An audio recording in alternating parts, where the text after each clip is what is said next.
Good evening, students of GBC. We are back, and this week I'm going to talk to you about pitching an idea. Before I do that, though, let's just talk about the class in general. Like I said before, we're going to try and retune the class a little bit. I hope everyone got the email I sent earlier today. So you can read that over in detail. I don't need to talk about that. But next week, next Friday, we're going to have a Zoom meeting, and one of the reasons I haven't been doing lessons on Zoom is I never had a chance to get any experience using the software, but I've heard a lot of good things. My brother uses it to teach history in Qatar, in Doha, and I've had a chance to use it a couple times now. So I think we should give it another try, and this time let's do a full lesson. One of the issues before was that my children were home. They have been back in school last week. Excuse me. So I have enough time to dedicate myself in the afternoon to a class. So I'm going to send a calendar invite out to you. Let's not have any mix-ups with correct email addresses or typing in the wrong thing. I think all of you are seniors, so you've done Zoom a little bit. That's what I understand.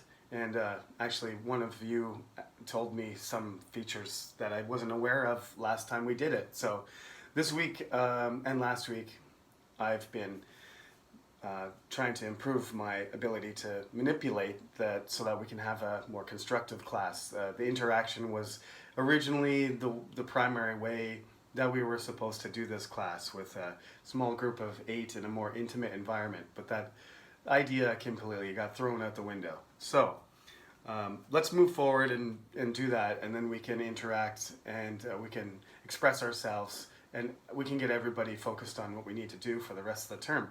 There's not many weeks left. We're winding down now, so we have about 3 weeks left and we have an exam. So I addressed all of those things in the email. Just please read it, and if you want to get back to me, send me an email. That's what you should do. Now, when it comes to pitching an idea, this is a global business class, communication class.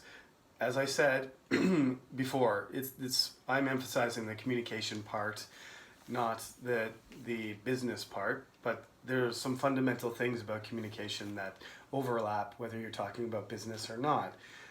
You can pitch an idea and not have a business background. I pitch ideas all the time. I pitch ideas for classes, and things get rejected or they get accepted.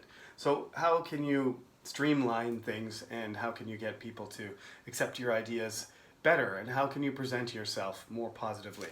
Well, you've done business presentation classes, so I'm not going to try and tell you how to do that, and I think you have enough experience with that. So what we're doing this semester is a little bit different, though.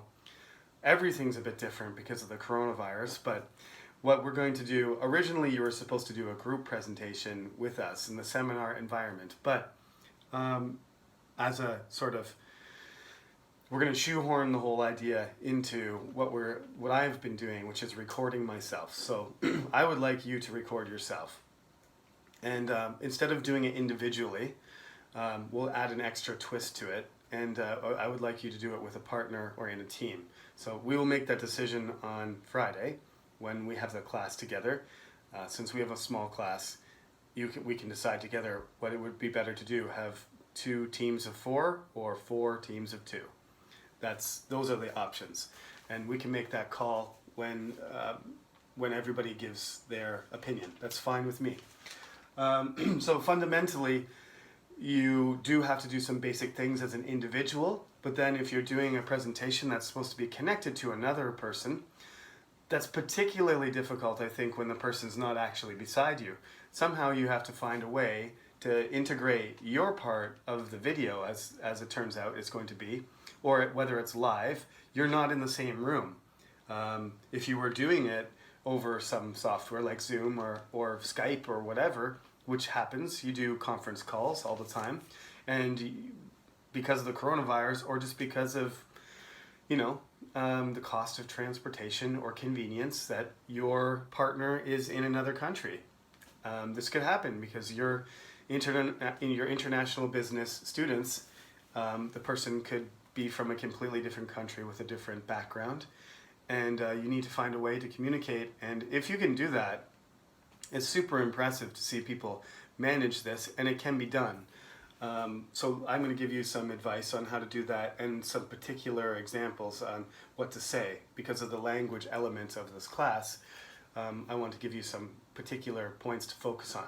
So generally though, what you're trying to do is express your confidence in the idea, and we'll just discuss the topics on Friday as well, because that's part of the process that we're going to go through in the Zoom meeting, about what you're going to choose to pitch.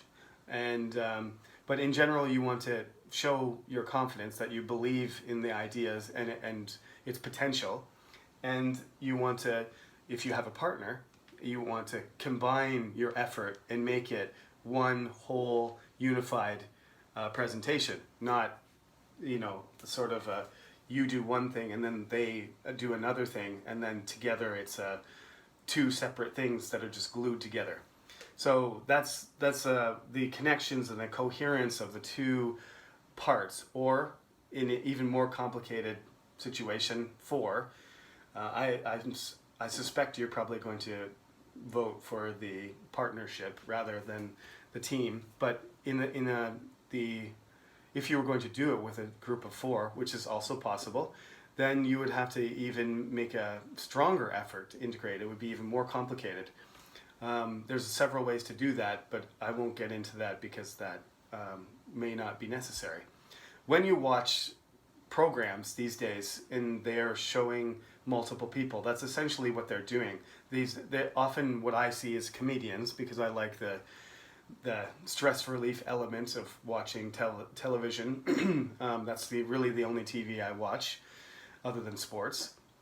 And these comedians now, they normally together, and they present their material on a set where they're face to face and they're playing characters and they're together. But now they've been out of the studio and they've been separated, and they're sort of self-quarantined, as they say, in their own houses. And so they've had to try and put their acting and their story, their scenario, their skit together from remote locations. And it's amazing once they figure out how to do it, how well it can be done. So we don't know going forward how big of a role this is going to play in your job or in international business necessarily, but it's my suspicion that it'll have a bigger role. Whether it's gigantic or small, I'm not sure, but there's already a role, and there's already this sort of niche for presentation skills with remote combined efforts. So let's talk about it. First of all, let's just give a definition of what pitching an idea means. A pitch pitching means throw. So if you were thinking of something else, you have to get your head around the fact that a lot of American language has a lot to do with sports idioms. So when you're talking about business, the frequency of references to basketball, baseball, or golf are very common. And that could have been a section, that was a choice that I made, but sports idioms are so integral to American business that you can hardly not study them and do American business. And not all international business is American, but since we're using English, there's a huge influence. So pitching an idea is a sports idiom. A pitch is actually, there's a pitcher that whips the ball at you, but if you're going to pitch something, typically it actually means to gently toss something. So the idea is like you pitch the idea and you throw it so that the person can catch it easily. That's where the idea of the idiom comes from, is to throw something lightly so that the person receives it well. The idea needs to be well received. That's the whole concept. So to pitch an idea means to present something in a way that will be accepted or received positively. The fundamental things you probably have learned through your other classes. So I'm just going to emphasize there's a lot more than this list, but these are just the ones I'm going to stick to, just these core ideas because, you know, financial projection or risk management or something is not my field. So I know those are true. When you have to pitch an idea to an investment group, you have to consider those things, but we're not going to deal with that. So the things that I want you to work on for our purposes are you need to be clear. You have to make sure that what you say is organized and that it's easy to understand, and that includes grammar and vocabulary and fluency, which is one of the essential things I'm going to talk about today. It's just like examples of ways to start sentences or present ideas smoothly, okay? That's one of the main teaching points for today. The devil is in the details is always what we say, and which means that you can find something bad in the details, but if you search the details and there's nothing there, then you know everything's fine. So you can find, that's the problem with giving detail, is somebody's going to find something wrong. But if there's no detail, you can't tell whether something's a good idea or not. So be specific when you're talking about whatever you're discussing, whatever idea, whatever concept or proposal you're making. Make sure you're specific and give a lot of detail. Character means yourself. So personality matters. People are likable. Some people are not. The way that you present yourself, if you are able to advertise a positive aspect of your personality, you don't have to describe yourself as you would in a job interview. You're not being interviewed for a job, but the connection between your reliability or the impression that the investor gets of you is going to influence their decision. And sometimes it's, between you and other proposals, perhaps, or just the person is just indecisive and that they're going to take a little bit more risk. They look at the plan and they're not sure about it, but you convince them through your enthusiasm, your energy, your punctuality, your intellectualism, your intelligence. If you can demonstrate the positive parts of your personality, this always is beneficial to your presentation. As much as possible, teachers try to do the same thing too, the content of the class is one thing and the personality of the teacher is another, and that's why you don't just read textbooks, is because personalities matter and the delivery matters, right? So personality is one of those things. So advertise your character good points and try to emphasize certain things. Show yourself, sell it. My friends who are businessmen in Canada, they always talk about selling yourself, which just means not to put a price tag on yourself, but to demonstrate to other people that they should invest in you. Numbers, I just called it numbers, but I meant more like statistics, research, credible information that backs up what you're saying. It's really, if I was talking about English writing, I would call it support.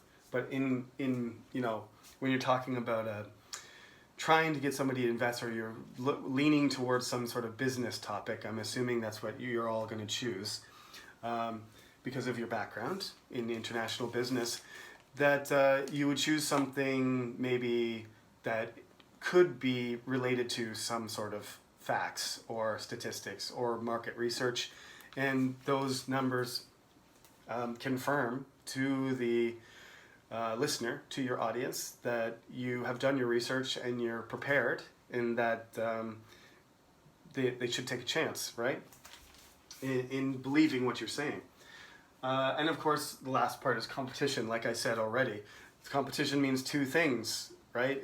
The competition might be between you and other applicants, right? And then there's just competition between you and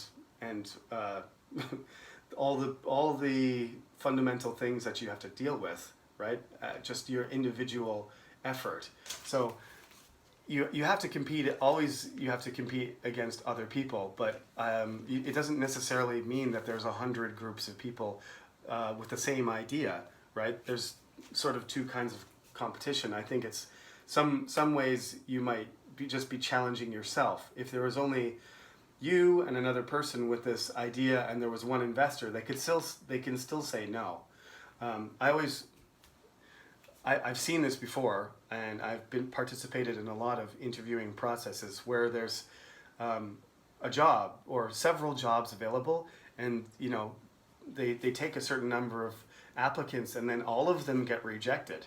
And then I'm like, well, you have to fill a position. And then, well, nobody was qualified and nobody passed the tests and the interview process. So, they just started all over again and looked for new candidates. And so competition is something you have to consider.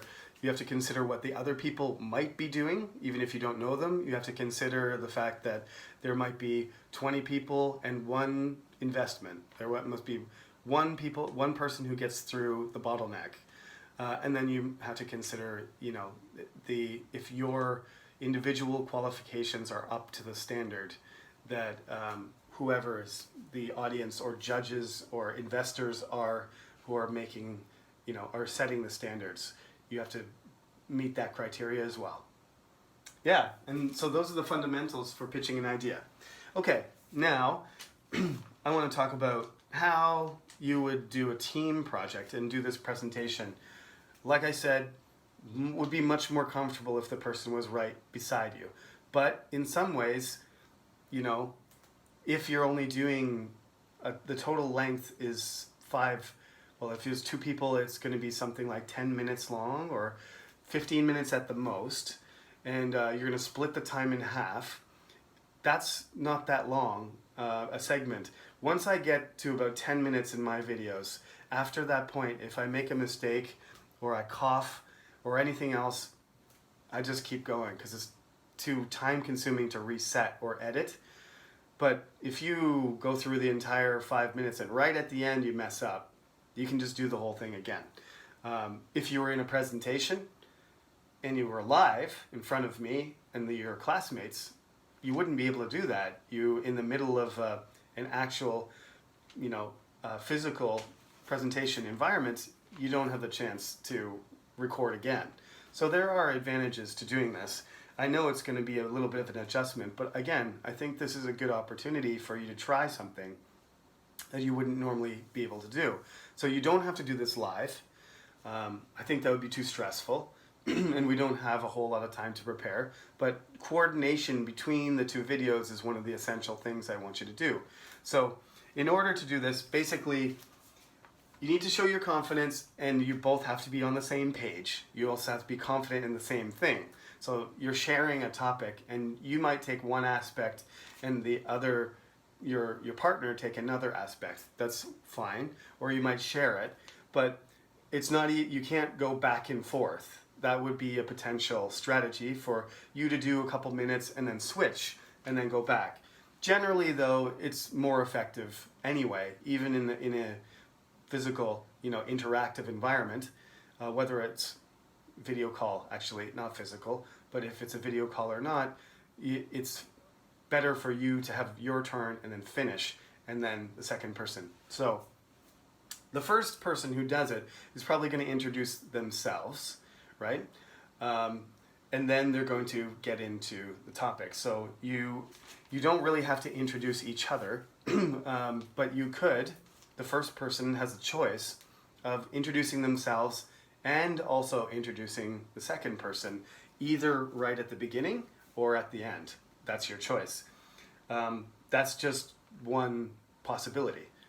When you say something like that, you say, my name is, and you go through, hello, good afternoon, greeting, explain who you are. Hello, my name is Jeremy Sullivan, and I'm from Canada, and I'm here today to pitch you an idea about this new app I'm going to try and launch for the Galaxy 10, whatever the case may be.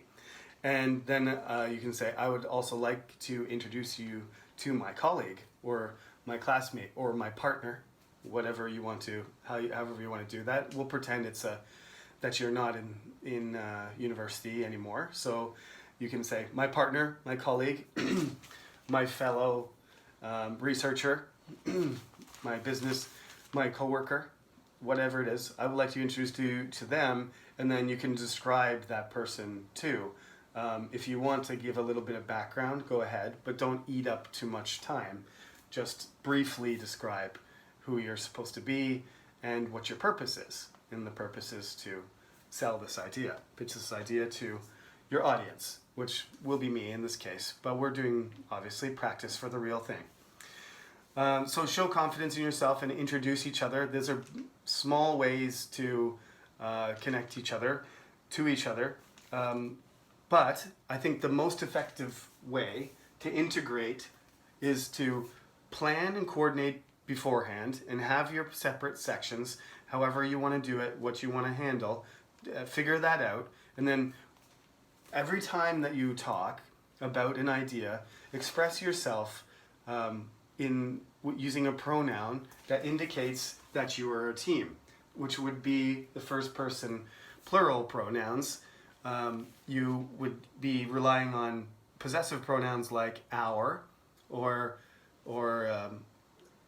plural pronouns like we and us, right? So if you refer, instead of saying I, my, and so on, right?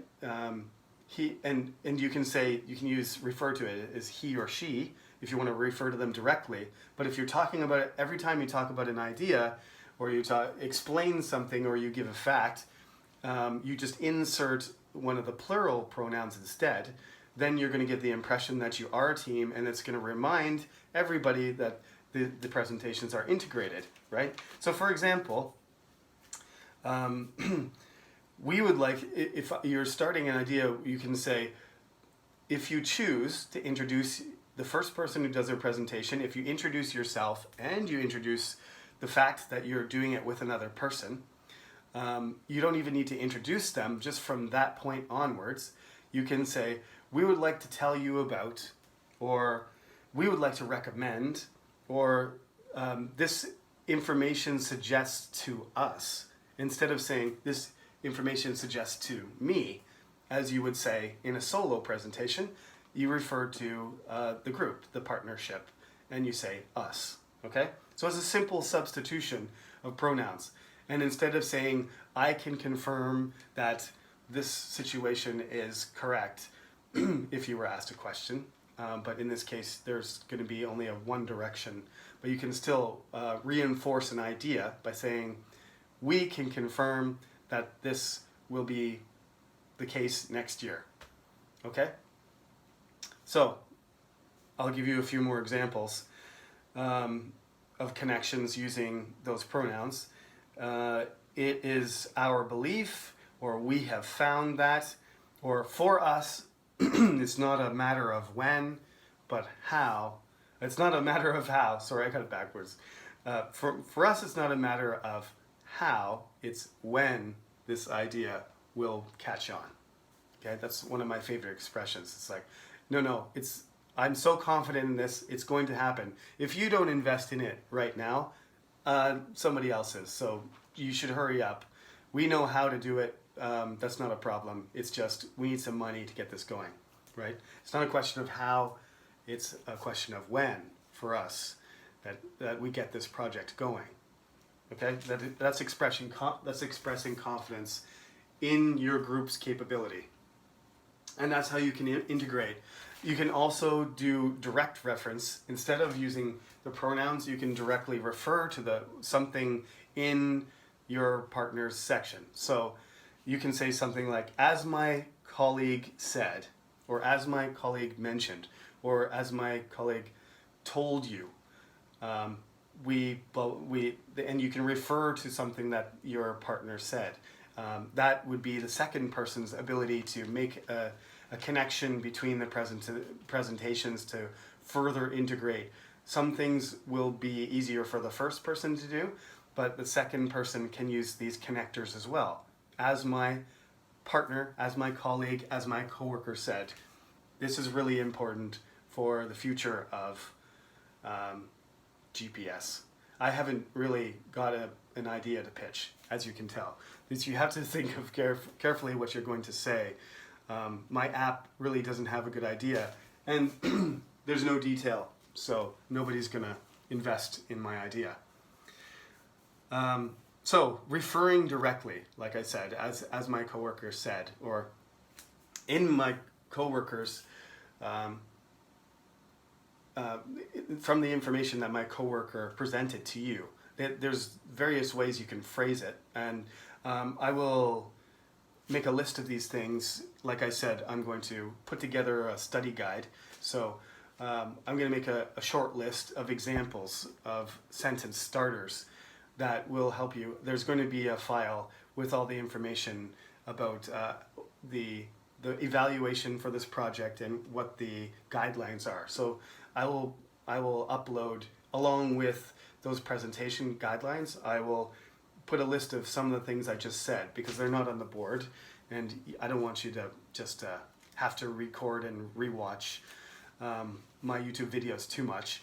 So I'll just write down some of these, connectors and starters, and ways that you can use pronouns and direct referencing and introductions to integrate the two parts of your presentations to make a unified project.